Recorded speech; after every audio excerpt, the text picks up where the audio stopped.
Hello बच्चों, let's see the question.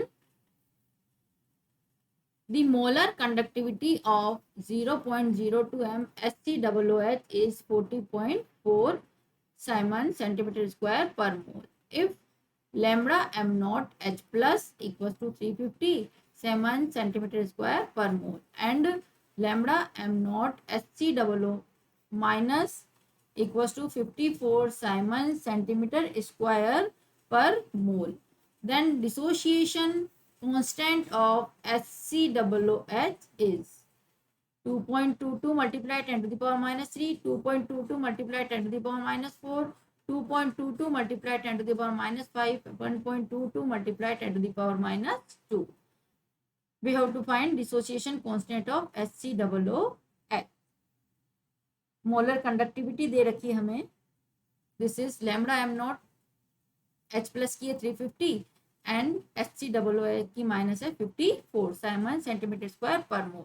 तो देखिए यहाँ पर इस क्वेश्चन को सॉल्व करने के लिए जो हमारा की कॉन्सेप्ट हो जाएगा, this is key concept is the Kohlrausch law. This is Kohlrausch law. देखिए according to Kohlrausch law the molar conductivity or equivalent conductivity of an electrolyte at infinite dilution, तो नोट दे रखा है, this is infinite dilution is equal to the sum of conductance of anions and cations. जो molar conductivity होती है किसी भी electrolyte की, वो इनफाइनाइट डायलेशन पर उसके एनायंस और केटायंस के कंडक्टेंस के सम के इक्वल होती है. तो देखिए इसके अकॉर्डिंग हम लिख सकते हैं that using Kohlrausch law lambda M not, और यहाँ पर जो sign this is equals to, और वी कैन राइट, इसको हम ऐसे भी लिख सकते हैं, this is lambda M not जो कि मैं equals to this is M not for cation, sum of cation and anion, plus this is M not for anion. At infinite dilution पर उसकी केटायंस और एनायंस के कंडक्टेंस के सम के equal होती है.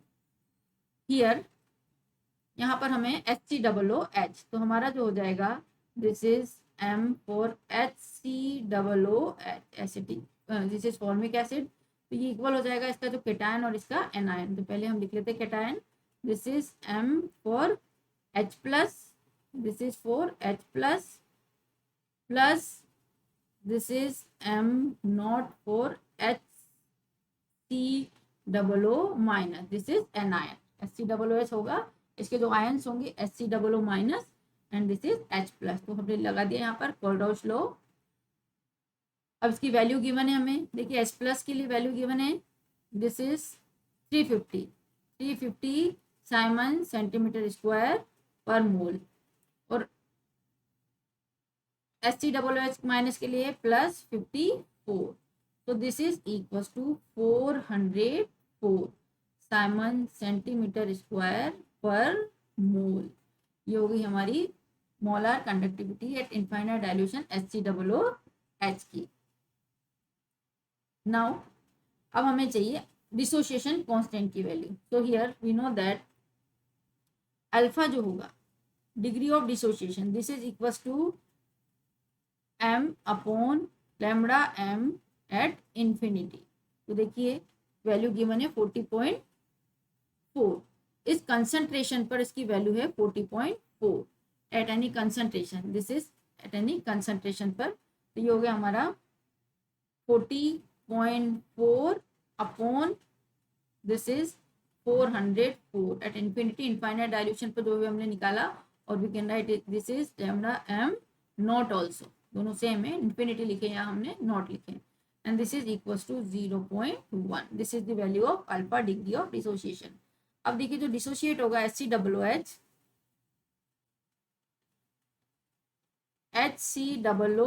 जब डिसोशिएट होगा it gives HCOO minus plus H plus.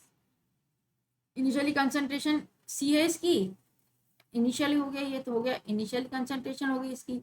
At equilibrium ये हो जाएगा हमारा C minus C alpha, this is C alpha और दिस इज C अल्फा. इसके अकॉर्डिंग हम डिसोसिएशन कांस्टेंट लिखते हैं Ka, ये हो जाता है हमारा C alpha C alpha upon C1 minus alpha.